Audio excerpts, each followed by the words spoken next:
After years of The Room sitting in my Letterboxd watch list since film school, I finally saw it. And did it live up to its hype? Well, that's what we're going to discuss today.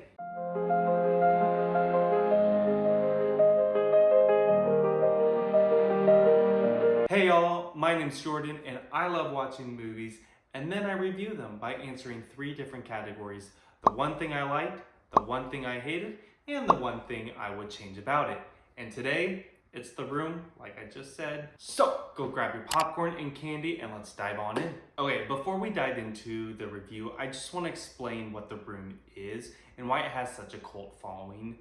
If you haven't heard of The Room, it really is just a good, bad movie. What that means is it is a movie that is just bad in every way possible.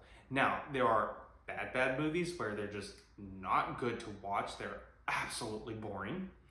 Or there's good bad movies, which those are actually really funny because, I don't know, you just kind of have to watch it and you can tell. You can tell. Pretty much the story follows Johnny, who is a successful banker. He's got it all. He's got a successful career, good money, and he's got a fiance. Now, what Johnny doesn't know is that his fiance is actually cheating on him on the side. And worst of all, it's his best friend.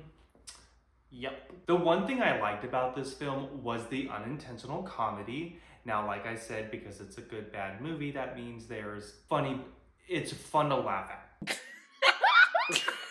I remember watching this in film school and my teacher's like, hey, this is how you not write dialogue. I did not hit her. It's not true. So ever since I've seen those clips, I've been dying to watch this film. And let me tell you, this film demands you seen it with friends. Let's be friends. Best friends. Luckily, I saw it when I was visiting my friend in Tennessee. It was a great Friday night. But my favorite part was how Tommy Wiseau is just trying so hard to make you feel something in this movie, but only for it to land absolutely flat and miserable. For example, take the rooftop scene where Denny gets mugged. Instead of building tension, it actually just ended up being a comedy sketch. Okay, so picture this.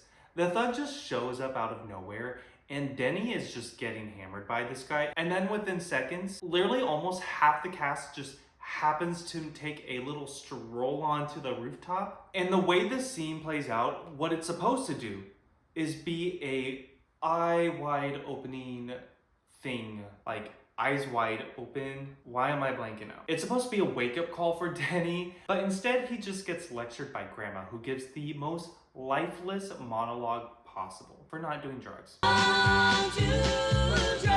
There's a reason why she starred in one film. And that's just one example. And pretty much throughout the whole movie, you're just constantly being told what you need to feel. And on top of that, every single scene just falls flat. And that's what just makes this hilarious. That's why you just need to watch this with your friend. And I do suggest drinking a half hour before it starts to enhance your viewing experience.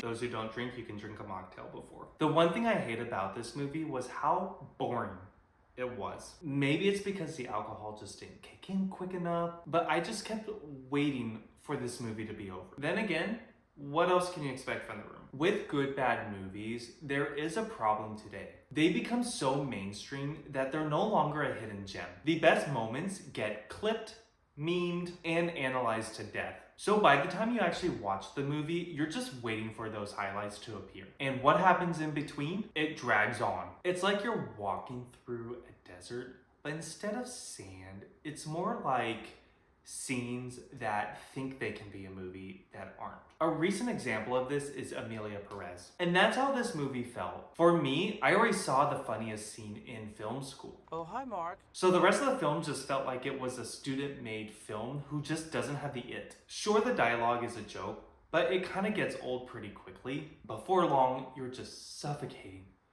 waiting in agony for this movie to end. If nothing else, this movie taught me that I need to lower my expectations for these good bad movies because they've just been way too hyped up. Though that said, if you are looking for a really good recommendation on these, I do have a few suggestions. I recommend Troll 2. Oh my god! The Cinderella remake with Camila Cabello. If it's and Madam Web. Don't do anything dumb. I mean, what am I saying about Madam Web? I mean, that movie was sensational.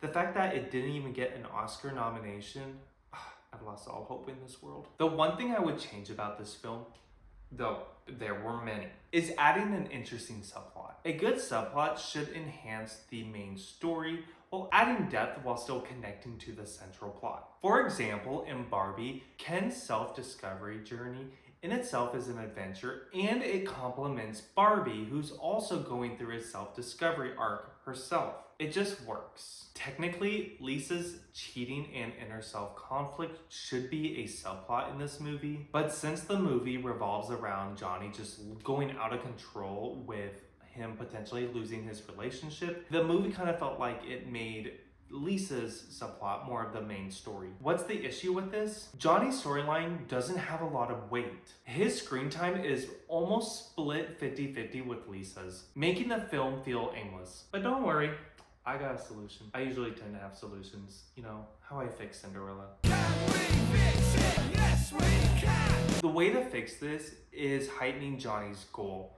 which is marrying Lisa. That needs to be center stage. Right now, it's just implied that he does want to marry Lisa, but there's no stakes around it if he doesn't marry her. Like, if the movie made his desperation for marriage a little bit more explicit, like maybe he's under pressure at work, his family, or even his own insecurities, Don't look at me. his arc would feel more urgent. Then Lisa's doubts and eventual cheating would serve as obstacles to the marriage rather than competing in a narrative focus. Because right now it just feels like Lisa's story and Johnny is just reacting. Why, Lisa, why? But if Johnny's ambitions were the driving force of this movie, it would make Lisa's cheating just punch much harder. It wouldn't just be happening, it would matter.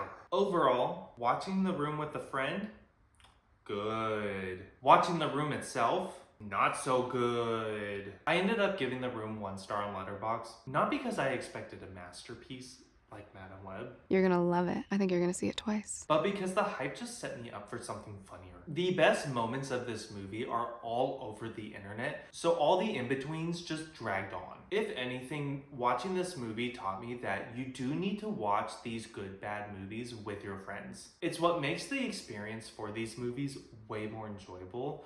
Otherwise, it's just like, oh. So, what good bad movies would you recommend? Drop in the comments below, I want to know. And if you like honest movie reviews, go ahead and subscribe to my channel. I post every Wednesdays and Saturdays, and if you hit that notification, you'll be reminded so you don't have to forget. Also, I want to know what movies you want me to review. Drop your suggestions in the comments. And if you want a sneak preview of what I might be reviewing, go ahead and follow my LinkedIn. Go ahead and follow my Letterboxd. I will drop my username in the description below. And that's it for today. So go stock up on your popcorn, your candy, maybe your alcohol. Okay, I swear I'm not an alcoholic. It's just sometimes these movies make me need to drink more. But I'll see you in the next review. Why,